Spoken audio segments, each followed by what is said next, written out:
नमस्कार। आज हम बात कर रहे हैं जॉर्ज एस क्लैसन की एक बहुत ही मशहूर किताब the richest man in Babylon के बारे में। हाँ, ये किताब तो 1926 की है, लेकिन इसकी जो सीख है वो तो कहते हैं 4000 साल पुरानी बेबीलोन की कहानियों पर आधारित है। बिल्कुल, 4000 साल। कमाल है ना। और ये कहानियां अरकाद नाम के बेबीलोन के सबसे अमीर आदमी के जरिए धन कमाने, बचाने और बढ़ाने के 7 खास सूत्र बताती हैं। और दिलचस्प बात यह है कि ये सिद्धांत कितने सरल है, पर आज भी उतने ही असरदार लगते हैं। हाँ, तो चलिए देखते हैं ये क्या है। पहला सूत्र, और शायद सबसे जरूरी, वो है अपनी कमाई का एक हिस्सा सबसे पहले खुद को देना। पे योरसेल्फ फर्स्ट। हाँ, कम से कम 10%। और ये खर्च करने के बाद नहीं, बल्कि जैसे ही पैसा हाथ में आए सबसे पहले। मतलब अगर 30,000 रुपए कमाए तो 3,000 रुपए सीधे बचत में। किताब में कहा भी है, आप जो भी कमाते हैं उसका एक हिस्सा आपका है। बिल्कुल, ये सिर्फ पैसे बचाने की बात नहीं है, ये एक तरह का अनुशासन बनाने की बात है, बचत को प्राथमिकता देना। सही कहा। और आय कम हो या ज्यादा, ये आदत डालनी जरूरी है। अच्छा, तो दूसरा सूत्र क्या है? दूसरा है अपने खर्चों पर नियंत्रण रखना, कंट्रोल योर एक्सपेंसेस। हाँ, ये समझना कि जरूरत क्या है और बस इच्छा या शौक क्या है ना? बिल्कुल, उनमें फर्क करना सीखना।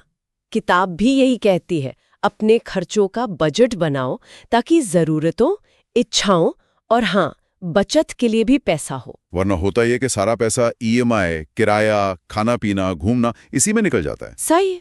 तो ये सोच समझकर खर्च करने की बात है। क्या ये खर्च मेरे बड़े लक्ष्यों की तरफ ले जा रहा है? ये सवाल पूछना जरूरी है। तो पैसा बचाया, खर्चों पे लगाम लगाई। अब तीसरा सूत्र। अब आता है उस बचाए हुए पैसे को बढ़ाने का सूत्र। Make your gold multiply.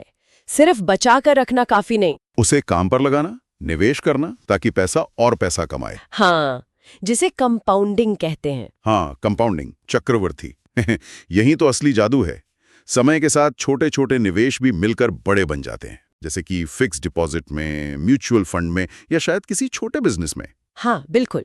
लेकिन यहाँ धैर्य बहुत जरूरी है। ये कोई जल्दी अमीर बनने का तरीका नहीं है। लगातार और समझदारी से निवेश करना होता है। लेकिन निवेश में तो डर भी लगता है, कहीं पैसा डूब ना जाए। और इसीलिए चौथा सूत्र है अपने खजाने को नुकसान से बचाना। Guard your treasure from loss. मतलब जहां जानकारी ना हो वहां पैसा नहीं लगाना चाहिए। बिल्कुल।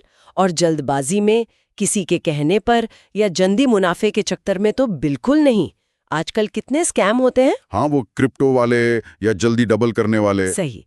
किताब कहती है, निवेश से पहले समझदार या जानकार लोगों से सलाह जरूर लें। अपनी मेहनत की कमाई को सुरक्षित रखना पहली प्राथमिकता है। उचित जांच पड़ताल जरूरी है। ठीक है। और पांचवा सूत्र। ये मुझे काफी दिलचस्प लगता है। हाँ, ये है अपनी कमाई की क्षमता को लगातार बढ़ाना। Increase your ability to earn. मतलब नई चीजें सीखना, अपनी स्किल्स को बेहतर करना। खुद पर निवेश, कोई नया कोर्स करना, कोई हुनर सीखना। या अपनी नौकरी में ही प्रमोशन के लिए कोशिश करना। हाँ, क्योंकि ज्ञान और कौशल ही आपकी असली संपत्ति है। जितना सीखेंगे कमाई के रास्ते उतने खुलेंगे। अच्छा, अब छठा सूत्र थोड़ा अलग सा है, अपना घर खरीदना। मेक ताई ड्वेलिंग अ प्रॉफिटेबल इन्वेस्टमेंट। हाँ, इसे लंबी अवधि की स्थिरता और एक तरह के निवेश के तौर पर देखा जाता है। किराया बचाने का एक तरीका। किराए को ईएमआई में बदलना अगर संभव हो तो।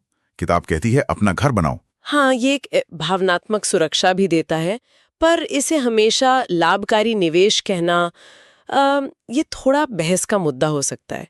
ये हर किसी की व्यक्तिगत स्थिति पर निर्भर करता है। सही कहा, सबके लिए शायद ये फिट ना हो, लेकिन एक लक्ष्य हो सकता है। बिल्कुल। और अब आखिरी 7वां सूत्र।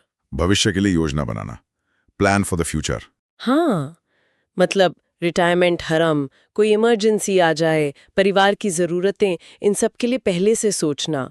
आज समझदारी से निवेश करके कल की आय सुरक्षित करना। जैसे रिटायरमेंट फंड बनाना, बीमा लेना या शायद पैसिव आय के स्रोत बनाना। बिल्कुल, ये दूरदर्शिता है। भविष्य की तैयारी आपको आर्थिक रूप से सुरक्षित महसूस कराती है। तो अगर हम संक्षेप में देखें, अरकाद के 7 सूत्र क्या हैं? पहले खुद को भुगतान करो, खर्च काबू रखो, पैसे को काम पर लगाओ, उसे सुरक्षित रखो, अपनी कमाई की क्षमता बढ़ाओ, घर जैसा एसेट बनाओ और भविष्य की योजना बनाओ। हाँ, और कमाल की बात यह है कि ये सब सुनने में कितने सरल लगते हैं ना। बिल्कुल, लेकिन असली खेल शायद इन्हें लगातार निभाने में है, अनुशासन में। सही कहा। अनुशासन ही कुंजी है। और ये सोचना कितना दिलचस्प है कि जो चीजें 4000 साल पहले बेबीलोन में काम करती थीं, वो आज की इस जटिल दुनिया में भी उतनी ही कारगर हो सकती हैं। शायद हमें बहुत ज्यादा जटिल समाधानों के पीछे भागने के बजाय इन बुनियादी टाइमलेस सिद्धांतों पर ही वापस ध्यान देना चाहिए। बिल्कुल, सादगी में ही शायद सबसे बड़ी ताकत